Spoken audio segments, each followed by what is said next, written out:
Accidentally set your TD Bank app to a language you don't understand.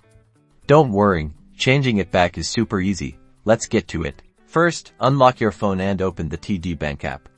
Log in using your usual method, whether it's your username and password, fingerprint, or facial recognition. Once you're logged in, look for the menu icon. It usually looks like 3 horizontal lines, often located in the top left or right corner of the screen. Tap on it. A menu will slide out or appear. Scroll down this menu until you find the settings option. It might be represented by a gear icon. Tap on Settings. In the Settings menu, look for Language or Language Preference. The wording might vary slightly depending on your app version, but it will be something related to language. Select Language. You'll now see a list of available languages. Scroll through the list and select the language you prefer to use for the TD Bank app. The app might need a moment to refresh. Once it does, you'll see all the text displayed in your chosen language. And that's it.